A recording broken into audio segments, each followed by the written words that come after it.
today is the last lesson in the series that God is with us, where we're going to talk and see about Joseph.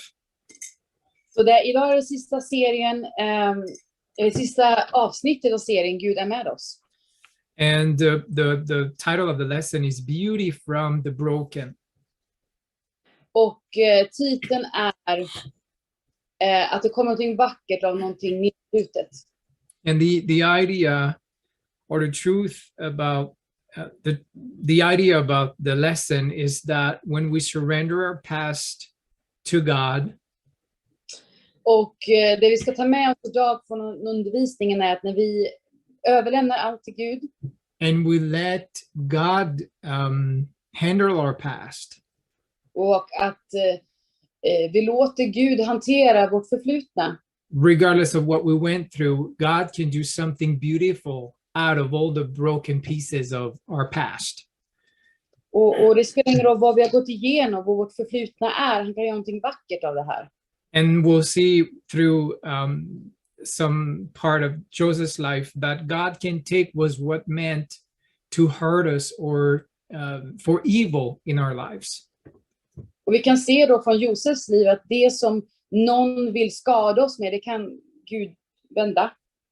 And God can turn it around and bring something beautiful and good out of it. Och Gud, han kan vända på det och göra det någonting underbart och vackert. The lesson starts with the story of a lady called Corrie ten Boom. Så historien börjar med en kvinna som heter Corrie ten Boom. Corrie ten Boom. Yeah, I can put it in the chat. Corrie ten Boom. Okay, yeah. I know who she is. Maybe that was my next phrase. Maybe some of you know who she is. She was from Holland. She was from Holland. So the story starts where one day she was sick with the flu, and there's a man that come into the small shop where she was working.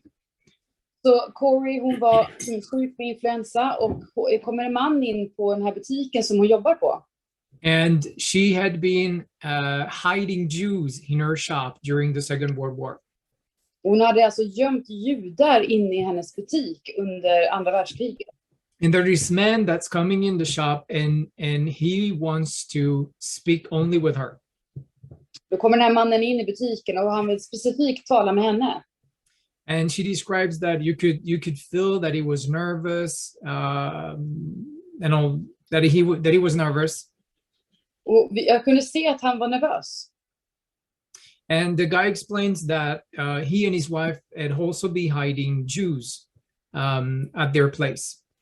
Och den här mannen, han tillsammans med sin fru hade också gömt judar hemma hos sig.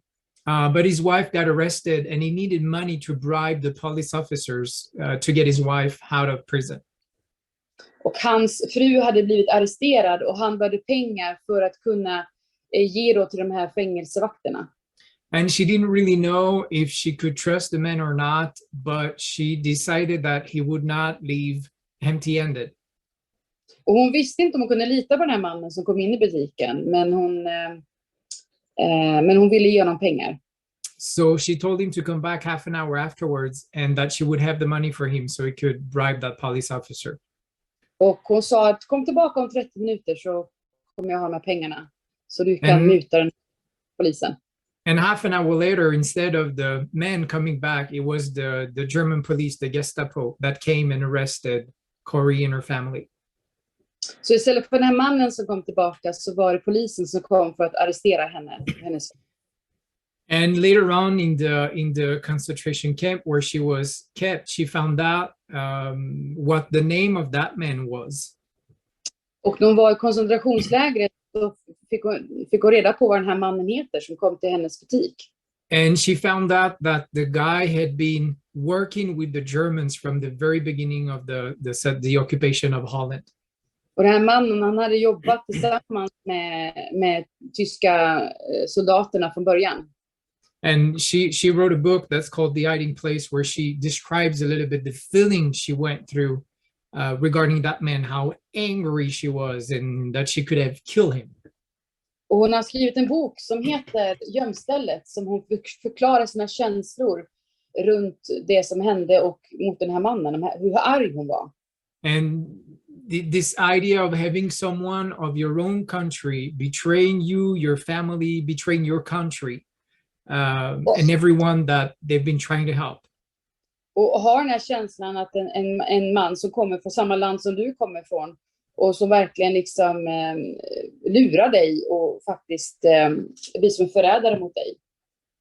And to think that those were such evil circumstances that there's probably nothing good that can come out of that. Och det var ju verkligen en elak situation som uppstod och man kan inte tänka sig någonting gott skulle komma av det här. But the story was not over. Men historien tog inte slut där.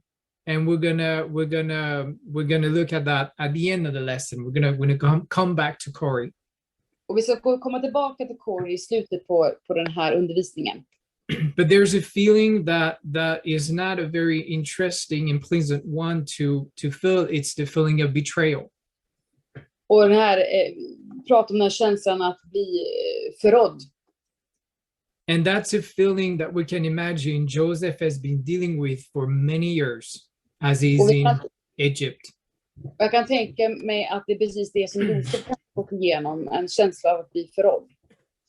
But in the story, or like in the part of this Joseph story where we are, the famine has already started. It's been going on for about 2 years. Och där vi ska prata om Josef så har då svälten pågått i några år. And then his family back in Israel, they're starting to get really low on food and seeds, so they have to find a way to make it if they don't want to die out of starvation. Och hans familj då i Israel har inte så bra mycket med mat och inga frö och så de behöver komma sig till någonstans där det finns mat. And somehow Jacob, Joseph's father, hear that there's food in Egypt. Och Jakob och Josefs pappa hör då att det finns mat i Egypten. So he sends his 10 oldest son to go down in Egypt, buy some food and then come back. Så han skickar sina äldsta söner för att åka till Egypten och köpa mat. And you can already, as you start reading that, you can already start thinking like, how is Joseph going to react? Och när man läser det här så kan man bara tänka redan nu då att hur kommer Josef reagera? That now the powers have changed. Instead of him being betrayed by his brother and sold as a slave. Så rollerna har ju då blivit lite annorlunda, för nu är ju han har blivit förrådd och blir såld till slav. Now he's the one in power and his brothers are coming in as strangers begging for food. Och Josef sitter i en position av makt och de kommer be honom om mat. And there's been about 13 years from the episode where he was sold as a slave, and then now when the brothers come in Egypt to buy some food. Så det har gått 13 år från att Josef blir såld av sina bröder och nu till han kommer till Egypten och frågar om mat. So Joseph he's not a teenager anymore. He was about 17 when he got sold. Så han var ungefär 17 år, Josef, när han blev såld till Egypten. And now he's in his early 30s. He's at the best stage of his life. Så nu är han runt tidigt 30-tal och han är i den bästa åldern någonsin. 13 years earlier, he was at the bottom of the pit and begging for his life to be spared.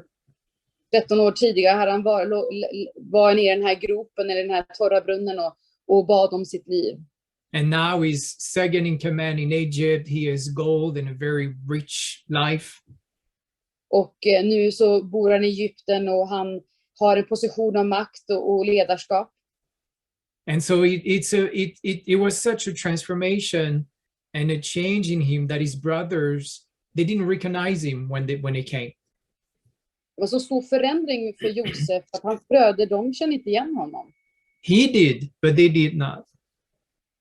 Han kände igen dem, men de kände inte igen honom. And then you read the story and then they come in front of that man that they're trying to buy food from, and they bow before him. Man läste det då att de kommer in och de böjer sig framför den här personen som de ska be om att få köpa mat av. And you can think maybe that Joseph recognizing them, maybe thought back of his dream, or here's the fulfillment of my dream. They're buying before me like I dreamt 13 years ago. Och man kan tänka sig att Josef står där och tänker så här, ja men här, det här är ju precis som den drömmen som jag hade för 13 år sedan. And as you read the story, it seemed like Joseph was a little bit unsure how to handle his brothers. Och när man läser historien så känns det som att Josef var lite osäker hur han skulle hantera den här situationen med sina bröder. He didn't reveal his identity to them at first. Han sa inte först vem han var. But he seems like he decides to test them to see if they have changed or if they're the same brothers than 13 years ago who sold him as a slave. Men han ville testa dem för att se om de förändrat sig, eller om de var fortfarande kvar och var precis exakt samma personer som de var för 13 år sedan. So he keeps one of them, puts him in prison, and then send the other one with some food.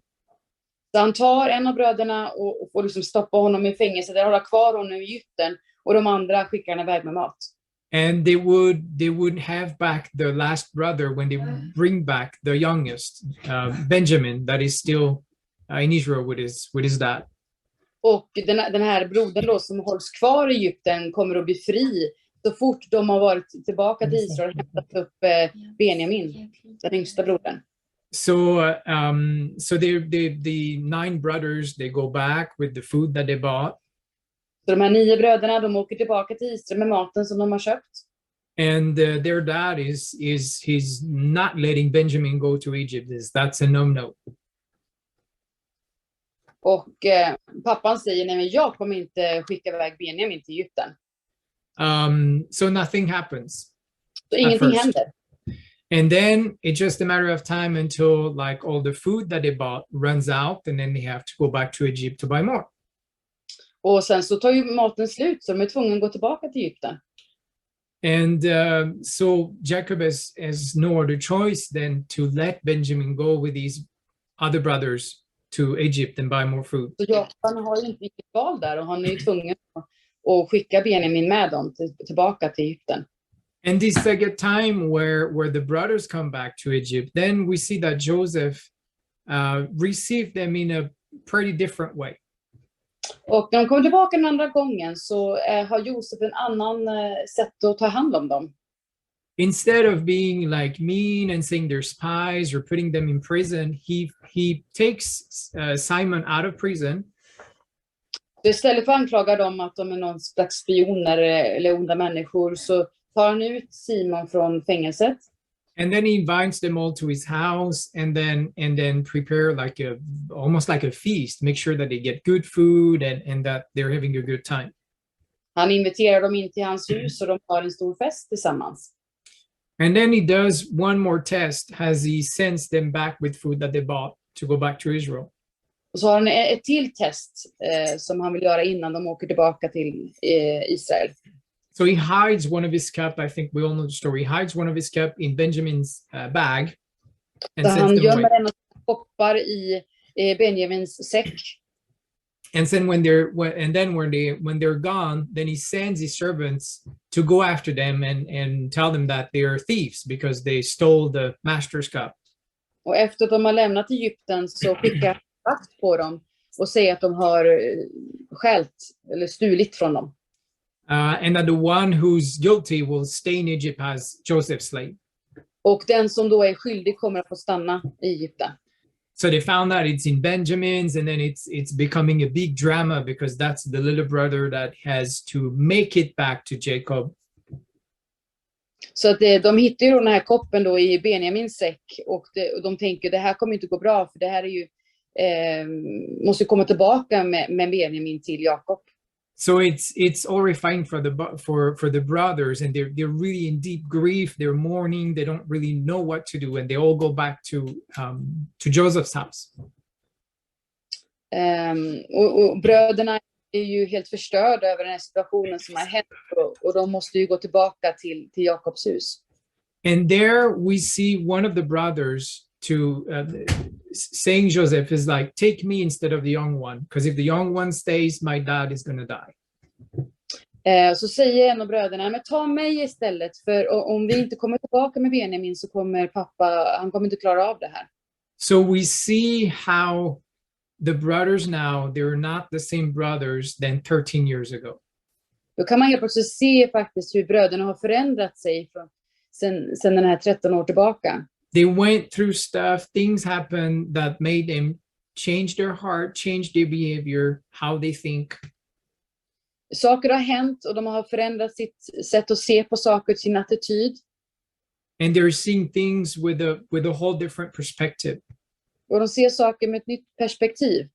And it's a key factor in reuniting the whole family.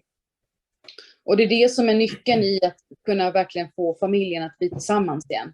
But something that we need to take a look at as well is, has Joseph changed? Och det vi också måste titta på är att har Josef förändrat sig? Because now he's in a position of power. För helt plötsligt sitter han på sin position av makt. So you could argue that he has the right, he has definitely the possibility and have the right to take revenge over his brothers. För nu har han ju egentligen rätten att ta ut en hämnd mot sina bröder för det brottet de har gjort mot honom. He could decide, I'm going to put them in jail, I'm going to torture them until they die. Han skulle kunna stoppa dem i fängelse, torterat dem tills den dagen de dör. So during this whole story, it's both the brothers and Joseph who are being tested. Så genom den här historien så är det både bröderna och Josef som blir testade. And then we see that everybody actually went through big changes. Man kan se att allihopa, de gick igenom stora förändringar. Even Joseph, he has matured, he has changed in his heart. We see as we read the story that he's not seeking revenge. Och man ser ju verkligen att Josef har verkligen förändrat sig. Han har blivit mer mogen och har fått distans i situationen. He seeks reconciliation. He wants to be reunited with his brothers and his family. Han vill ju bli enad med sin familj och komma överens. So he reveals to them his identity. Så han berättar för dem vem han är. He takes them close to him and said, look, I'm Joseph. I'm the brother that you sold as a slave. Han tog dem närmare sig och sa, kolla det är jag, Josef. Ni sålde mig till slav till Egypten. What you meant for evil, God has turned it for good. Det som ni menar till att vara ont, det har Gud gjort om och vänt om till någonting gott istället. So don't be angry, don't be sad. God has turned it to save the whole family. Var inte arg, var inte ledsen, utan Gud han tog det här och han vände till någonting gott, till en välsignelse. And as we read how Joseph speaks to them and handles that situation. Och när man ser hur Josef pratar med dem, med sina bröder, och hur han hanterar den här situationen. It teaches us a big lesson that we can use whenever we are in a conflict. Och det här kan undervisa oss hur vi ska vara i en konflikt. He handled them with care. He was very kind. Han tog det på ett fint och milt sätt. He took them close to them. He didn't want it to be at a distance. Han tog dem närmare sig och han liksom inte vill vara på en lång distans ifrån dem. He was not demanding. He was not pushing them away. Han var inte bestämd eller tryckte bort dem. And he resolved a very hard 13-year-old conflict in a very peaceful way. Och han hanterade den här 13-åriga konflikten på ett väldigt fint och fridfullt sätt. With a lots of kindness, and it made it very effective and resolved the conflict very good, very quick. Han gjorde det på ett snällt sätt och han kunde lösa den här konflikten på ett bra sätt. And so he didn't stay stuck there either on the hurt that had been going on or that they had done to him. Han stannade inte kvar i det där att han har blivit sårad och blivit utsatt för ett brott. He was willing to forgive and to move on. Han var villig till att förlåta och gå vidare. And he chose to focus on the good that God brought out that hurt that he went through for all these years. Och han valde att se på allt gott som Gud hade gjort igenom att han hade faktiskt blivit såld och gått igenom de här svåra sakerna. So he chose to forgive. Så han valde att förlåta. And then he sent them back with a lots of like food and then wagons, so he could bring back the whole family to Egypt, so they Så han could be with skickade him. en massa med mat till Israel och massa vagnar och grejer så de kan ta med sig hela sin familj och komma tillbaka till Egypten. So he could take care of them Så han kunde ta hand om dem. and make sure that everybody would survive the famine that was still had 5 years to go on. Och att hela hans familj skulle överleva den här svälten som kommer att vara 5 år till. And it shows us in all that. Och han valde i allt detta. No, sorry. It shows us. Shows us, sorry. Yeah. Det visar oss That God's plans are always greater than our own plans. att Guds planer är alltid större än våra egna planer. The way God thinks, the way God does things. Att sättet som Gud tänker på och sättet saker Gud gör på. It's far beyond what we can conceive and think. Det är större än vad vi ens kan förstå och ens tänka oss. But we can be assured that God has a plan for each and every one of our lives. Men vi kan vara säkra på att Gud, han har en plan för var och en av oss. Even if it feels like at times that we've been going through the valley of the shadow of death.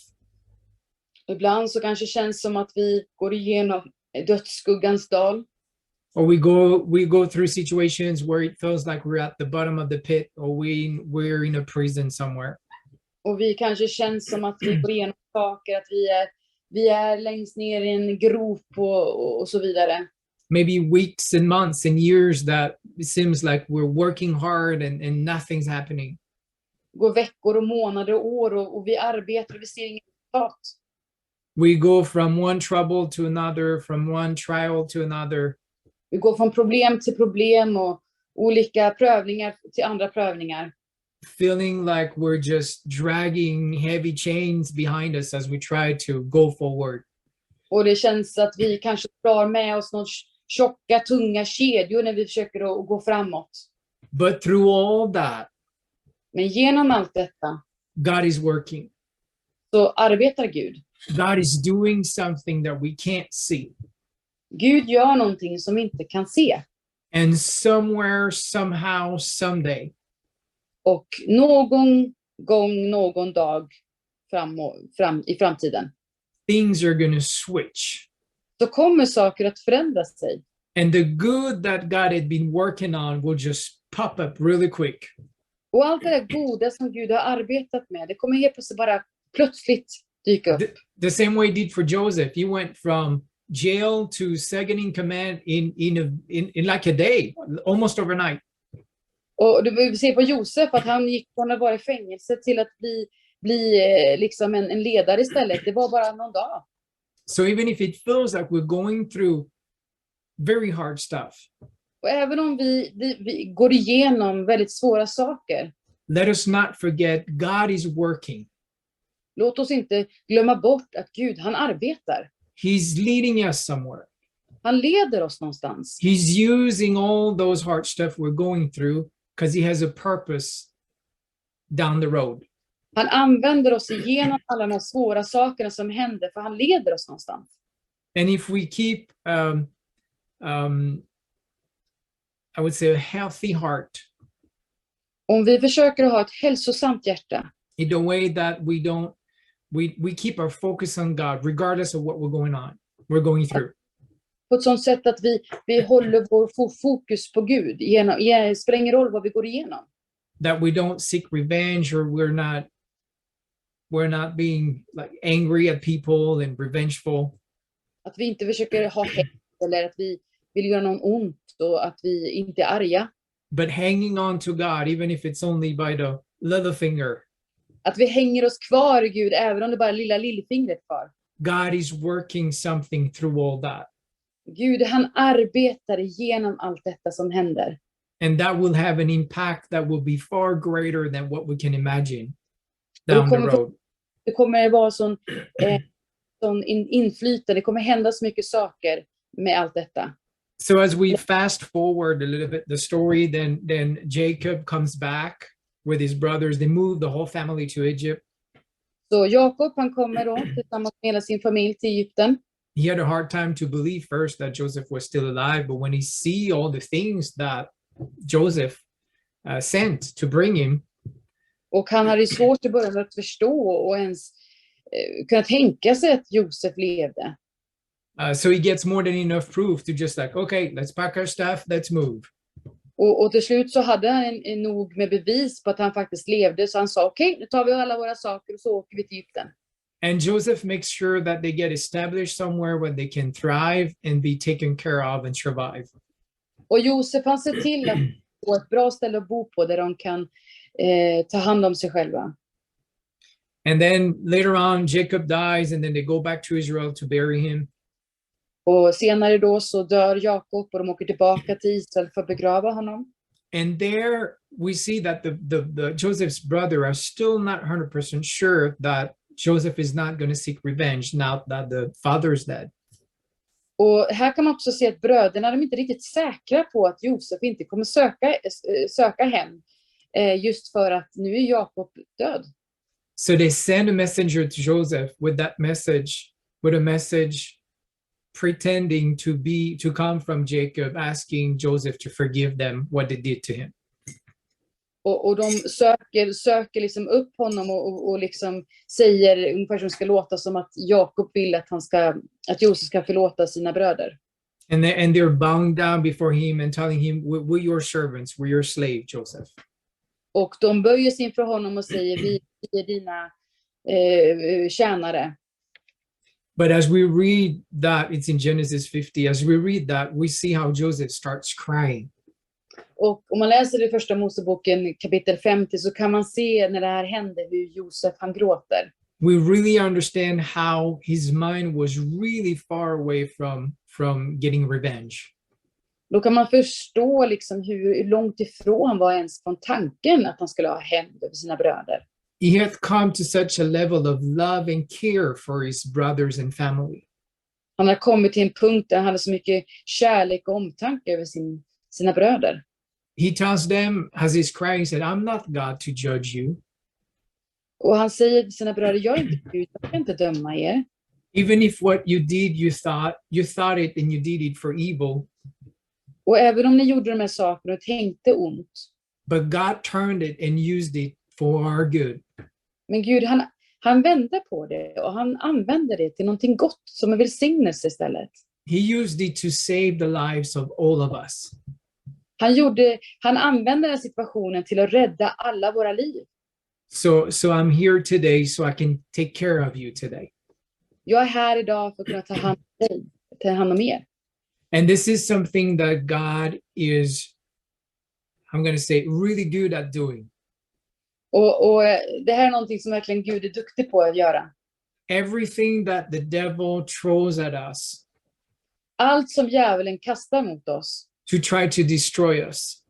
För att försöka förstöra oss. God takes it and can reshape it into something powerful and very good. Gud, han kan ta det och skapa in till någonting underbart. The devil maybe sees an addiction with drugs or alcohol or pornography. Och djävulen han kanske ser att det finns ett missbruk med alkohol, droger, porr. And that it takes our life apart. Och han försöker liksom förstöra deras liv. But God with his good new blue glasses. Och Gud här med sina fina glasögon. He sees deliverance. Han ser hur någon kan bli fri. He sees a testimony. Han ser ett vittnesbörd. He sees a ministry that breaks chains. Han ser en tjänst i att kunna bryta kedjor. The devil might bring sickness and disability or maybe even the death of a loved ones in our family. Djävulen kanske kommer in med sjukdomar och handikapp och till och med död. Att någon som dör i vår familj. And he hopes that those tragedy really crush the life out of our faith. Och djävulen hoppas ju att det här ska förstöra oss, ta bort allt liv som vi har. But God sees opportunity for grace. Men Gud, han ser en stor möjlighet för nåd. A time to pick you up in the middle of your crushing. En tid för att han kan plocka upp dig när du är som svagast. A time where he can wrap his arms around you. En tid där han kan krama om dig. And carry you through the crushing. Och bära dig igenom den här svåra stunden. God uses everything we're going through. Gud, han använder allt som vi går igenom. And turns the evil to good. Och tar det här onda och gör det inte gott. So it doesn't matter how much brokenness we have in our lives and in our past. Det spelar ingen roll hur mycket saker vi gått igenom som har varit svårt. And we all have brokenness in our lives. We're all broken somehow. Och vi har alla gått igenom olika saker som gör att vi har haft det jobbigt. It's just the way the human condition is. We're broken. Det är bara så det är att vara människa. Vi är nedbrutna ibland. It's a consequences of sin, and it comes from our own imperfection as well. Det är konsekvenserna av synd. But the thing is that brokenness is it's not the end. That's not where it ends. Att vara nedbruten, det är inte det som är slutmålet. It feels like that's where it ends for us. Det kanske är där det känner att det tar slut för oss. But that's where God starts. Men det där Gud, han startar där. That's where he picks up the broken parts of our heart in our lives. Det där han tar upp våra bitar och vårt nedbrutna hjärta. And then puts things back together and makes something beautiful out of our brokenness. Och han sätter alla bitar tillbaka och gör någonting underbart istället av det. Something wonderful and beautiful that will be a witness to people around us. Någonting underbart och vackert som kan tala om hans underbarhet. And it leads us back to Corey that we talked about at the beginning of the lesson. Och det leder oss tillbaka till Corey som vi pratade om tidigare. When she found out that the guy who betrayed her was a fellow Dutchman. När hon fick reda på att den här mannen då som hade förrått henne, som var också en man från Holland. She was consumed with anger, with hatred towards him. Då blev hon väldigt uppfylld med ilska mot den här mannen. To such a point that she had secret Bible studies in the camp, but she could not hold them anymore. Till slut att det liksom tog över så mycket att hon inte kunde ha de här bibelstudierna som hon hade i det här koncentrationslägret. She had those Bible study with her sister. Hon hade en bibelstudie tillsammans med sin syster. And so she would be in the camp there doing her work, and she would get more angry, and she was getting sick. Och hon är i koncentrationslägret och hon arbetar och hon blir mer och mer arg och blir mer och mer sjuk. She couldn't sleep. Hon kunde inte sova. And on the other side, your sister that was going through the same thing, she was doing pretty fine. Och så har vi en syster som också är där, som gått igenom exakt samma sak, men hon gör bra ifrån sig. And so one night Corey just burst out to her sister and said, "Don't you feel anything for that the guy was Jan Vogel?" Och Corey säger till sin syster en dag, men känner du inte någonting mot den här mannen som har förrått oss? Doesn't it bother you what he has done to us? Tycker du inte det är jobbigt liksom vad han har gjort mot oss? And her sister replied, "Oh yes, it's terrible what he did." Och systern säger, ja, det är verkligen hemskt det han har gjort. And her sister continues and says, "That's what makes me pray for him every day."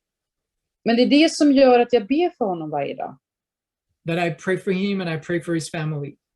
Jag ber för han och jag ber för hans familj. How much he must be suffering doing the things that he's doing and betraying us.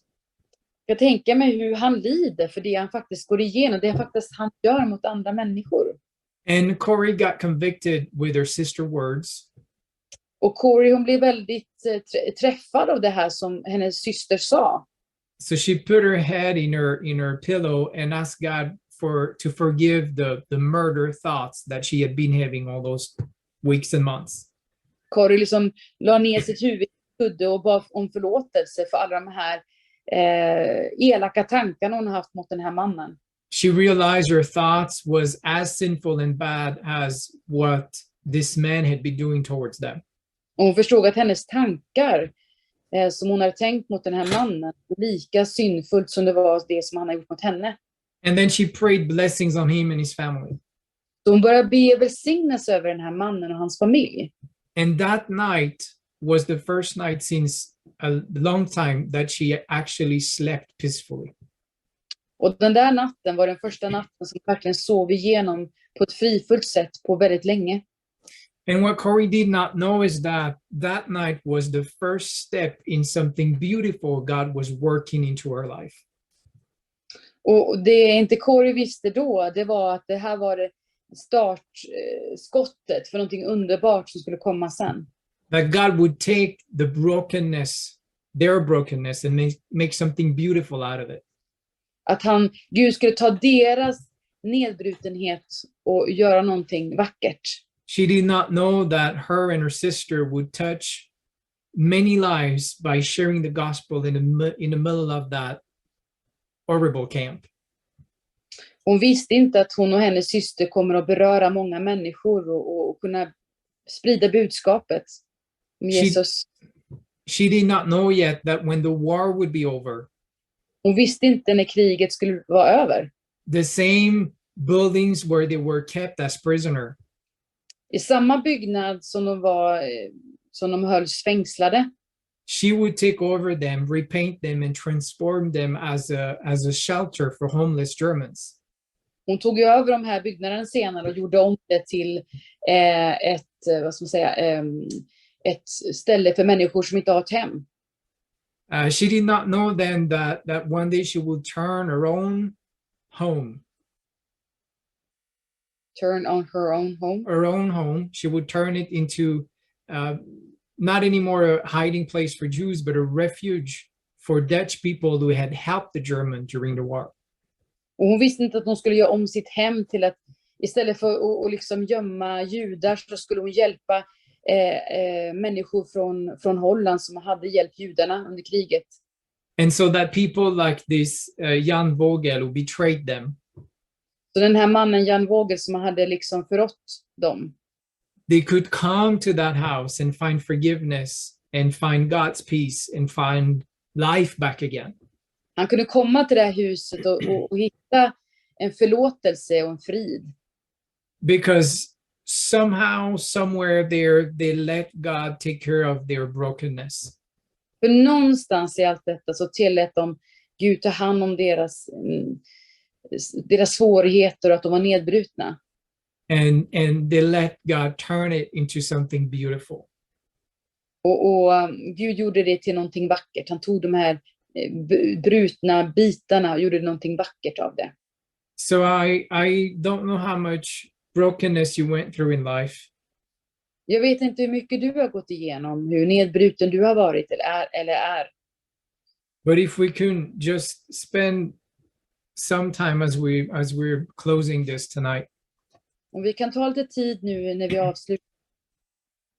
To surrender to God all our broken pieces. Till Gud, alla våra brutna delar av oss själva. And letting God turn it into something beautiful. Och låta Gud göra det till någonting vackert istället. And thanking God for the healing that He's bringing, not only in our lives, but in the lives of people around us and in each and every one of our lives. Tacka Gud för det helandet som han kan göra i våra hjärtan och alla andras hjärtan som vi kommer att möta. So as we close in prayer, Nu när vi avslutar i bön, just feel free to